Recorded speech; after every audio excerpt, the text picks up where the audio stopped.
Karena partai diberikan kekuasaan yang sungguh sangat besar hari ini. Dia menentukan eksekutif, dan dia juga menentukan legislatif. Bahkan dia juga bisa menentukan yudikatif. Gitu. Dia bisa mempengaruhinya.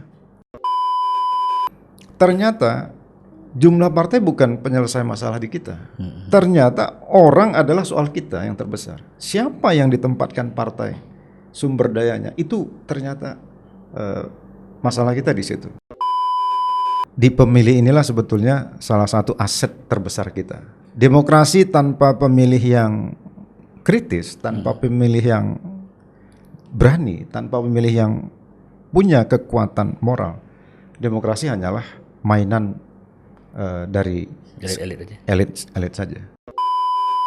Biasanya kekuasaan itu adalah upaya untuk memisahkan yang hak dengan yang batil.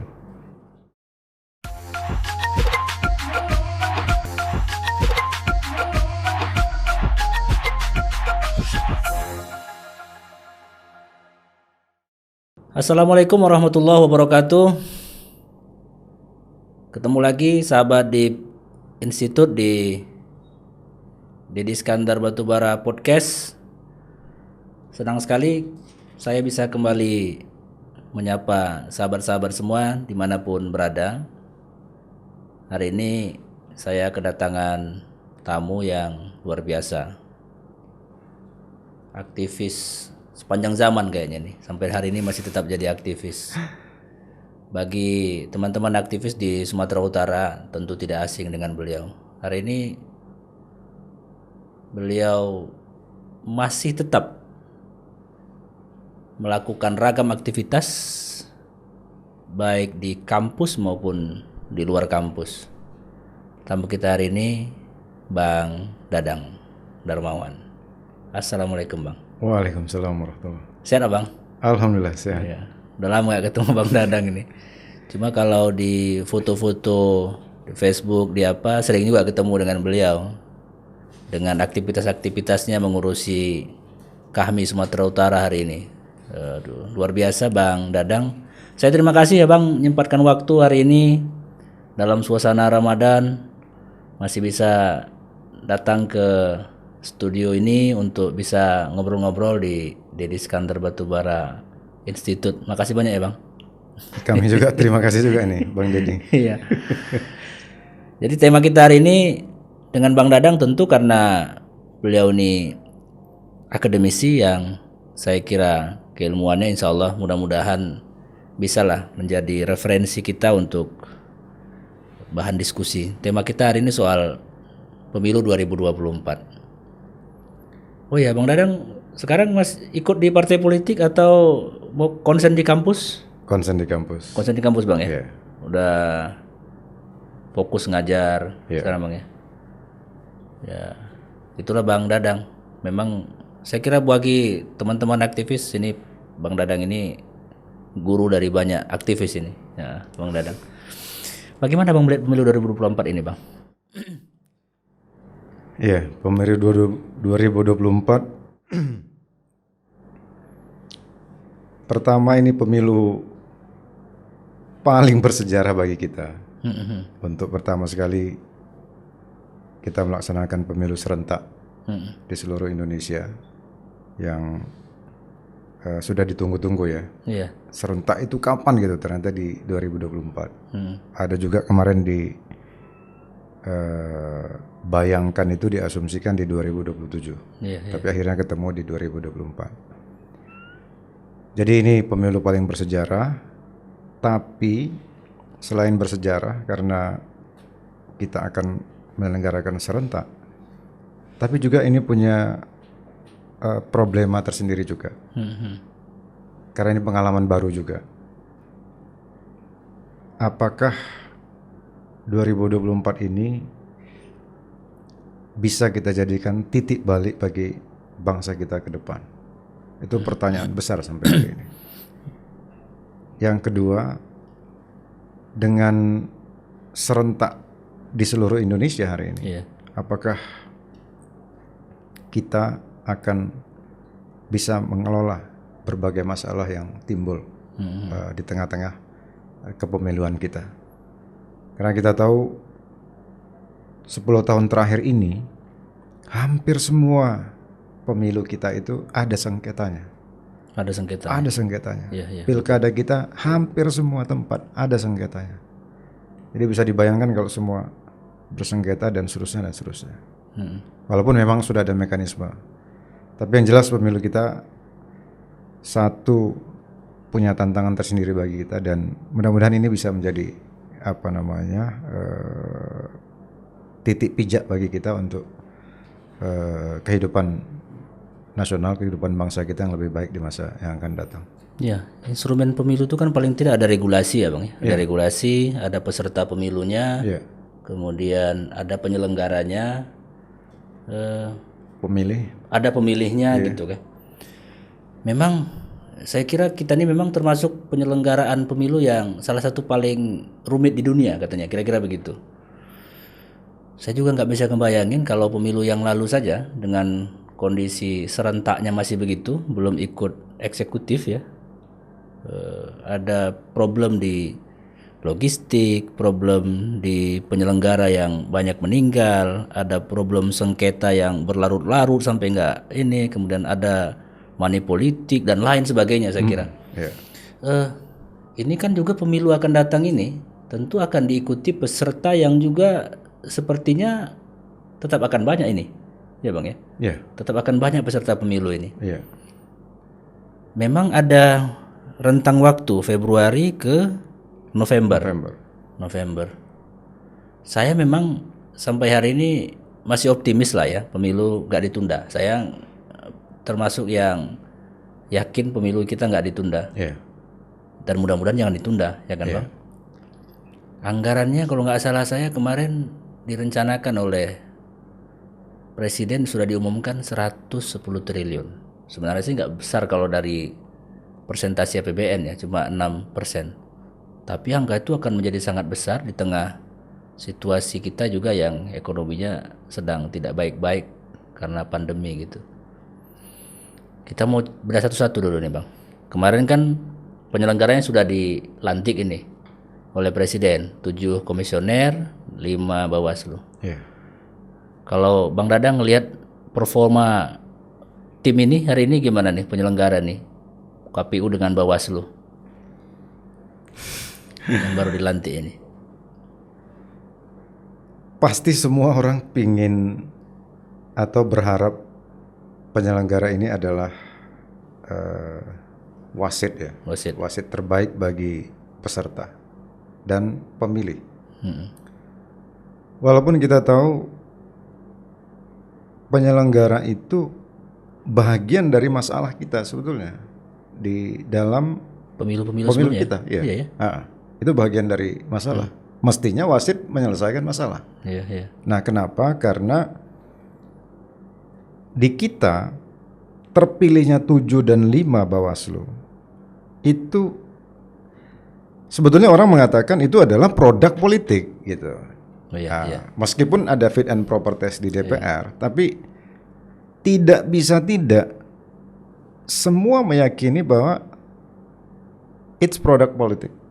Itu adalah produk politik, produk DPR yang juga pasti objektivitas politik jadinya begitu. Karena kita tahu kepentingan partai politik pasti akan sangat besar sekali kepada mereka, dan kita tahu partai politik tanpa pendekatan yang kuat terhadap penyelenggara itu tentu akan berbahaya bagi mereka. Jadi kita punya handicap di tengah-tengah penyelenggara kita seperti itu, karena mereka adalah produk politik. Nah, yang kedua, kalau penyelenggara tidak punya kemampuan yang mumpuni dalam membatasi pengaruh politik akibat mereka adalah produk politik, itu justru akan mempengaruhi keadilan di tingkat bawah. Apakah itu di provinsi, di kabupaten kota dan seterusnya. Karena itu penyelenggara ini sangat krusial bagi kita, dan sebetulnya manajemen pemilu ada di tangan mereka. penyelenggara. Kita berharap penyelenggara kita ini idealnya mereka betul-betul bekerja secara dengan prinsip-prinsip adil, kemudian terbuka, bisa melayani semua orang tanpa diskriminasi dan seterusnya. Dan kita berharap memang mereka betul-betul bisa kita andalkan.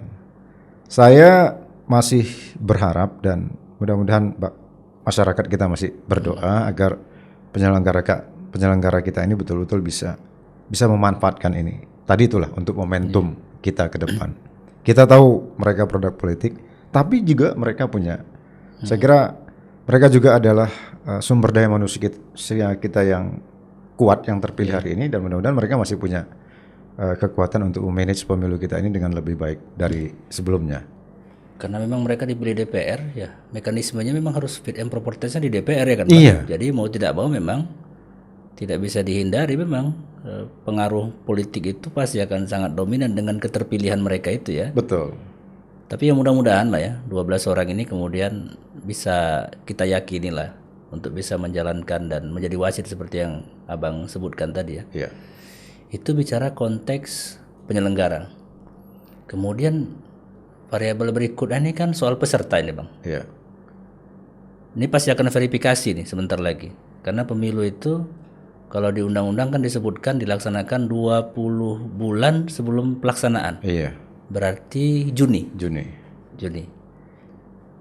Tahapan verifikasi peserta juga akan dimulai.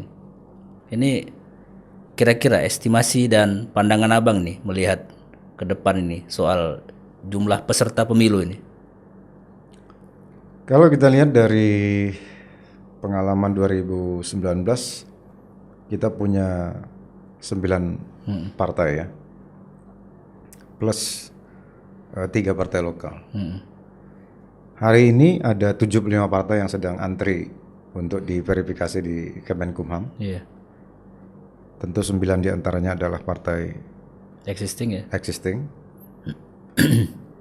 Yang mau kita simpulkan 75 ini berarti ini angka yang fantastis. Fantastis betul. Luar biasa. Kita nggak bisa membayangkan ternyata fluktuasi partai kita ini bukan menurun, tapi meningkat berkali-kali lipat. Kita sempat menyentuh 48 partai di 99, turun lagi 24, naik lagi, tapi sekarang yang antri 75 ini pun makin naik. Saya ingin membaca pertama 75 ini artinya di tengah-tengah partai politik yang tentu mereka mewakili aspirasi masyarakat, masih tetap banyak ketidaksetujuan mereka terhadap partai yang existing yang ada sekarang ini. Tentu itu bisa kita baca seperti itu. Yang kedua, tarikan kekuatan politik kita ternyata besar sekali hari ini. Apakah tarikan itu dengan motif perjuangan untuk mewujudkan cita-cita kemerdekaan, ataukah itu hanya tarikan pragmatisme politik? Tapi dengan 75 partai yang hari ini antri untuk diverifikasi, menurut saya itu akumulasi dari semua potensi politik kita yang ada hari ini. Nah, siapa yang lolos? Menurut saya tentu tidak akan banyak, karena syarat-syarat berdirinya partai politik juga semakin lama semakin berat, tidak mudah. Saya tahu ada partai-partai yang sekarang masih berjuang untuk sampai ke pembentukan, sampai ke kecamatan, sampai ke ranting-ranting yang saya kira uangnya juga bukan sedikit, butuh banyak sekali. Mungkin butuh 1 tronton juga satu partai. Ada beberapa teman yang kurang lebih punya hitungan, ya harus punya uang 500 miliar paling enggak untuk menghidupi partai di awal-awal ini, dan itu bukan yang kecil. Besar sekali ya. Besar sekali, karena membutuhkan tadi itu ya, dia basisnya kan ada KTP dan seterusnya. Belum lagi kantor-kantor mereka. Betul. Jadi kalaupun terverifikasi, mungkin angkanya di 9 sampai 15 partai yang nanti betul-betul bisa ikut bertarung. Dan fungsi partai politik saya kira secara substantif itu sebetulnya yang paling penting. Iya. Nah, karena bagi kita banyaknya partai dan sedikit partai ternyata tidak menyelesaikan masalah di Indonesia. Dulu asumsi kita, seandainya kita cuma 3 partai, aspirasi masyarakat yang lain kemana? Gitu. Mana? Iya. Tapi ternyata begitu 48 partai, tetap juga Entah kemana juga. entah kemana juga, Iya. nggak bisa menyelesaikan masalah juga. Maksudnya begini, ternyata jumlah partai bukan penyelesai masalah di kita. Ternyata orang adalah soal kita yang terbesar. Siapa yang ditempatkan partai, sumber dayanya, itu ternyata masalah kita di situ.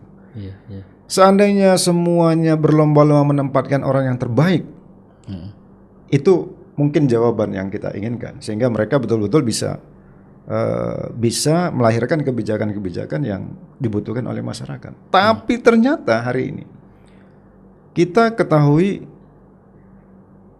DPR yang merupakan representasi dari partai politik justru bagian dari masalah kita hari ini. Satu, undang-undang Omnibus Law juga menyisakan soal hari ini ya. Betul. Apalagi di bidang ketenaga kerjaan. Ya, itu juga jadi problem. Iya. Belum lagi yang lain. Yang saya tahu teman-teman buruh kan agak serius ini menongkrongi Omnibus Law ini karena itu mempengaruhi pekerjaan mereka. Belum lagi kebijakan-kebijakan yang lain yang hari ini banyak diinginkan orang itu diselesaikan oleh Dewan tapi tak terselesaikan. Nah, jadi menurut saya tentang peserta ini memang semua orang berharap di tengah iklim demokrasi ini partai bisa menyelesaikan masalah. Karena di dalam negara demokrasi, partai itu lah satu-satunya entitas yang bisa membuat hitam putihnya suatu bangsa. Iya. Kalau partai sebetulnya pingin bangsa kita ini selamat, saya yakin kita selamat. Karena partai diberikan kekuasaan yang sungguh sangat besar hari ini. Dia menentukan eksekutif, dan dia juga menentukan legislatif. Bahkan yudikatif. Dia juga bisa menentukan yudikatif. Gitu. Dia bisa mempengaruhinya. Karena itu the winner takes all hari ini seolah-olah itu bisa terjadi di Indonesia. Yang menang itu mempengaruhi semuanya. Dan kalau itu yang terjadi, menurut saya ya partai kurang lebih ya menjadi bagian masalah lagi dia, bukan penyelesai masalah. Bukan penyelesaian masalah. Dia menjadi troublemaker. Padahal kita berharap dia problem solver gitu. Dia menyelesaikan masalah. Saya kira itu Bang Didi. Regulasinya macam mana Bang? Menurut Abang dengan undang-undang yang ada sekarang ini sudah cukup mampu nggak nih mengawal proses dengan undang-undang pemilu yang ada sekarang ini gitu? Memang kalau diregulasi kita lihat di undang-undang partai politik, pembatasan partai memang diperketat. Tapi pendirian partai tetap terjadi. Nah sekarang kalau saya baca dari behavior, dari perilakunya, sekarang muncul oligark, sekelompok orang, atau bahkan muncul sekarang owner, orang-orang yang punya uang kemudian mendirikan partai politik. Kayak bikin perusahaan ya? Kayak bikin perusahaan Bang. Nah, dia pemegang saham, betul-betul memegang saham tunggal gitu. Dan itu ada hampir di semua partai politik. Nah kalau ini yang terjadi berarti semua mekanisme yang ada di partai, apakah itu ADART dan kebijakan-kebijakan, sebetulnya itu bisa dikontrol oleh si pemilik secara sendirian. Dan itu terjadi di tengah-tengah kita hari ini.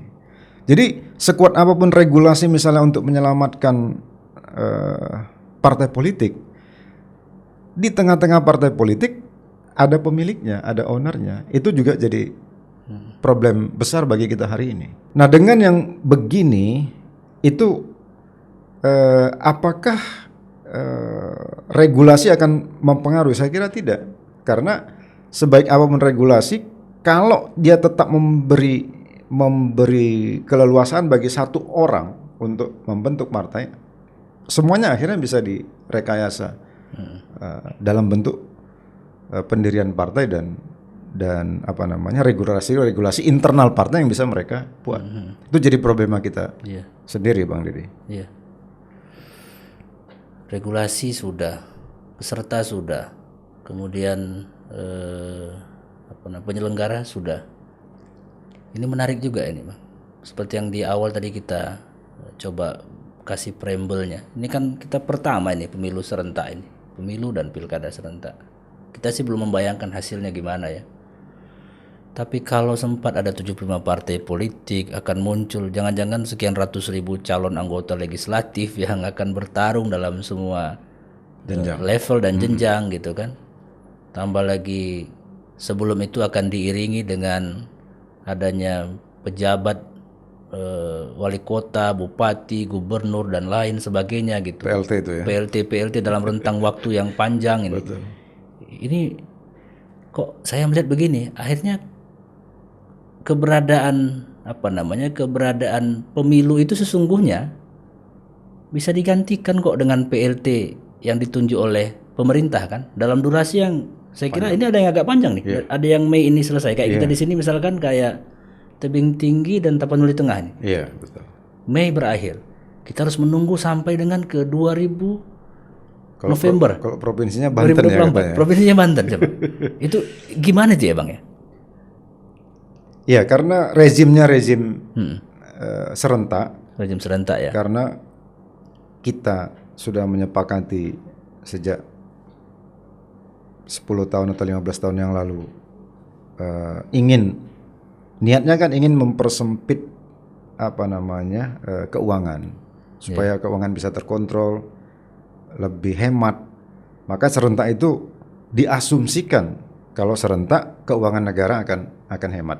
Karena kita bisa sekali jalan. Yang kedua, kita tidak berkali-kali lagi menyelenggarakan pilkada dari waktu ke waktu. Itu asumsi di awal. Ternyata begitu dilaksanakan, problem yang baru muncul lagi. Biaya tetap besar. Biaya tetap besar, kan gitu dia. Dan ternyata politik tetap berlanjut terus kan. Yeah. Nah sekarang dengan fakta-fakta seperti itu, ternyata asumsi-asumsi semula itu terbantahkan gitu. Termasuk dengan yang Bang Deddy tadi sebut ya 110 triliun. 110 triliun iya. Dalam penyelenggaraan pilkada kita hari ini. Pertama kalau kita lihat dari pemilih ya, Bang Deddy. Kalau kita singgung pemilih, kita tetap akan punya masalah besar. Karena pendidikan politik terhadap pemilih juga belum maksimal sampai hari ini. Iya. Money politik tetap berpotensi sangat besar terjadi karena sudah berkaitan dengan 2024. Iya. Nah, jadi semua orang akan berlomba-lomba ke arah sana. Saya kira itu Bang Deddy. Iya ya. Ya, ini menarik nih cerita soal pemilih nih. Sekian tahun kita sudah pilkada langsung. Dulu harapan kita dengan memberikan otoritas penuh kepada rakyat untuk menentukan pilihan, kita berasumsi bahwa ya korupsi, money politik yang selama hari ini diasumsikan itu terjadi di dewan karena vote untuk calon eksekutif itu bisa terselesaikan. Tapi ternyata hari ini faktanya bahwa cost-nya ternyata lebih besar lagi ketika dilaksanakan secara langsung. Betul.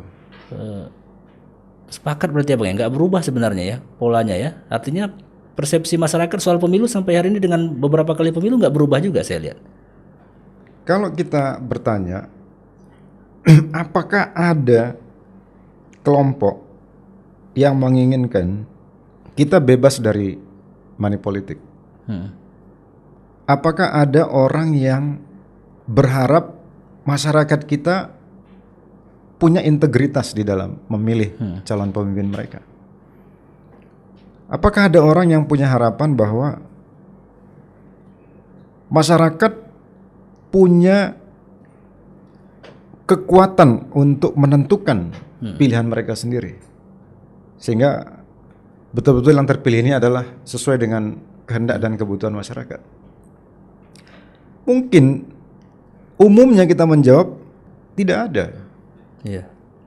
Pertanyaannya lanjutan adalah siapa yang bertugas sebetulnya untuk membebaskan kita dari soal-soal yang bermasalah hari ini di tengah-tengah pemilih kita hari ini?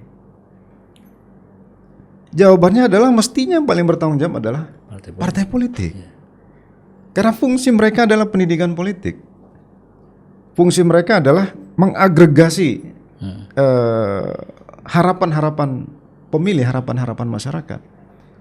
Tapi hari ini yang terjadi justru, mohon maaf, pembodohan politik, Bang Didi.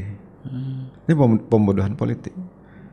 Kenapa kita sebut pembodohan politik? Karena rakyat tidak diajari mana sebetulnya yang betul. Sekarang kebenaran itu dikaburkan dia.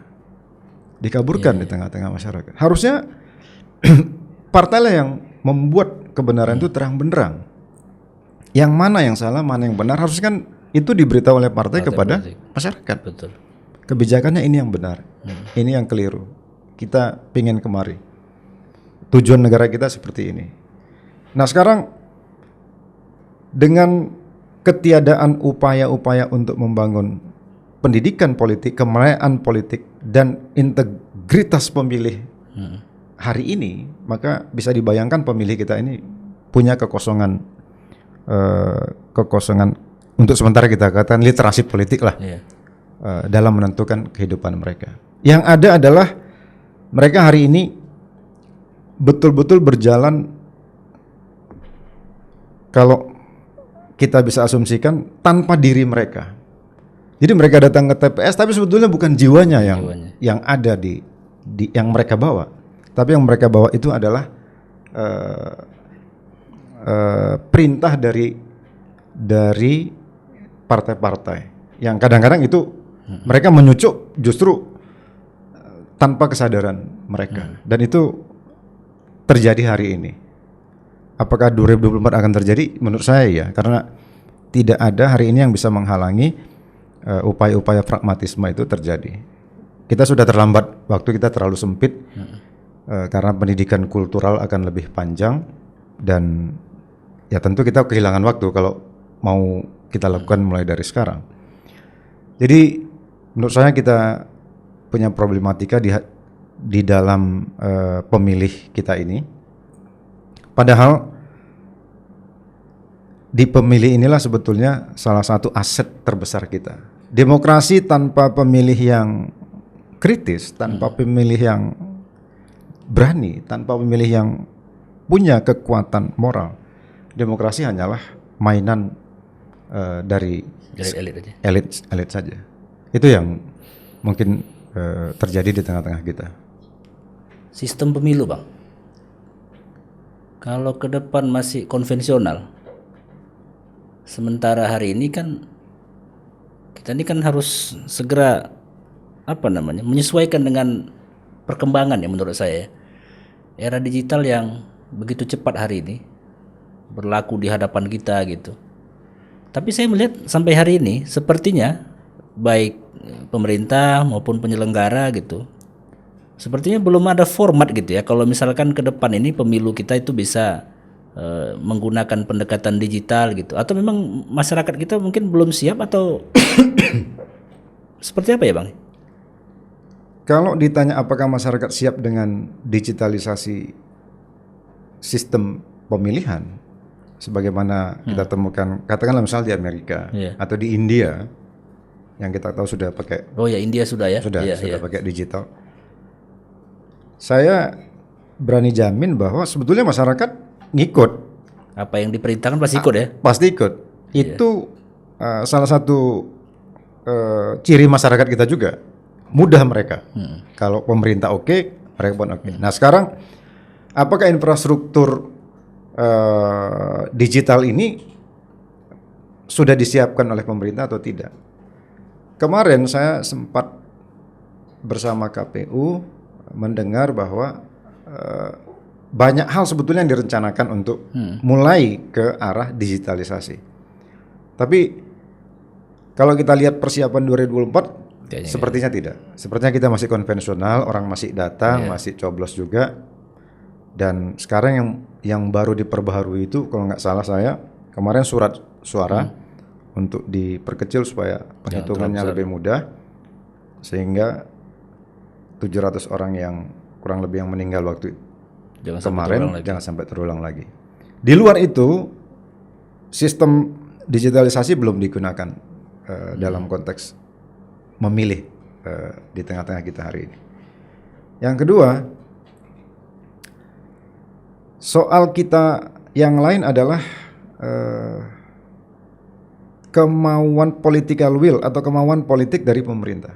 Pemerintah mau nggak menyelesaikan semua permasalahan-permasalahan yang sudah diinventarisasi dalam konteks sistem digital kita sebelum-sebelumnya. Sebetulnya kalau pemerintah mau, nggak usah hari ini, tapi 5 tahun 2029 misalnya pemerintah bisa mempersiapkannya dari sekarang. Tapi itu juga nggak terjadi gitu. Saya melihat ada orang yang menikmati sebetulnya berbagai kelemahan yang ada di tengah-tengah kita. Masalah kita kalau kita inventarisir dari pemilu ke pemilu itu sama semua. Itu aja. Itu aja. Penghitungan berjenjang yang banyak celah itu tetap dipertahankan. Saksi-saksi yang banyak manipulasi di ujung-ujung permainan tetap terbuka kesempatan untuk terjadi. Upload data misalnya yang dulu bisa digunakan pada hari H untuk semua orang supaya menghindari permainan pengurangan dan seterusnya, tetap juga secara bukan digital ya, secara manual. Tetap juga tidak bisa digunakan. Penghitungan real time nggak bisa juga kita lakukan pada saat itu juga, karena undang-undang tetap mempercayai manualnya itu juga untuk dihitung. Padahal asumsi kita kalau itu bisa kita hitung suara yang masuk pada saat itu, permainan selesai. Bisa nggak kita ke arah sana di 2020? Menurut saya itu juga masih belum. Kayaknya diskusi kita ini sebenarnya kalau mau diterusin bisa pakai bab-bab berikutnya nih Bang ya. Tapi memang kayaknya nanti kita bikin berjilid ini kayaknya nih. Nanti pada waktunya berseri-seri kita bikin ya. Nanti ada diskusi soal soal yang lebih teknis barangkali ketika nanti sudah penyelenggaraan. Terakhir nih Bang, Abang masih mau ikut nyalon nggak nih akan datang? Saya sebetulnya bukan orang politik. Saya kemarin kejebur dalam kolam politik gitu. Kolam politik. Dan tapi syukurnya saya bisa berenang Bang Dedi. Jadi saya nggak mau kejebur lagi. Tapi pengalaman itu berharga sekali. Berharga sekali ya. Saya bukan terlahir di dalam entitas politik. Saya sebetulnya lebih suka menganalisis, ya menemani teman-teman, mengingat-ingatkanlah antar kita semua. Gitu. Karena ini bukan waktunya gitu. Kalau Bang Dedi dengan al-wasliyahnya, menurut saya memang bahagian dari situ. Karena biasanya kekuasaan itu adalah upaya untuk memisahkan yang hak dengan yang batil. Jadi sebetulnya itulah inti kekuasaan. Kekuasaan itu adalah sesuatu yang suci karena karena itulah. Jadi kalau Bang Dedi pantas, kalau saya memang belum pantas itu. Berarti quote-nya itu kekuasaan itu adalah pemisah di antara hak dan batil. Iya. Waduh, gitu. Keren nih kayaknya nih. Bang Dadang makasih banyak ya. Siap, baik. Atas waktunya, atas ilmunya. Sama-sama, saya juga terima kasih diundang di podcast Bang Dedi. Kayaknya saya tercerahkan lagi nih dengan pandangan-pandangan yang luar biasa dari Bang Dadang, dan mudah-mudahan sahabat Deep Institute dimanapun berada, sedikit kajian yang saya kira hari ini dikupas dengan narasumber Bang Dadang ini, mudah-mudahan ada manfaatnya bagi kita semua. Dan kita tetap optimis, bangsa ini harus tetap bergerak maju ke depan. Proses politik lewat pemilu untuk memilih orang-orang terbaik di bangsa ini juga harus terus berjalan. Dan pastikan bahwa kita menjadi bagian dari proses perubahan dan perbaikan bangsa dan negara ini. Terima kasih, sampai ketemu lagi. Assalamualaikum warahmatullahi wabarakatuh. Waalaikumsalam warahmatullahi wabarakatuh.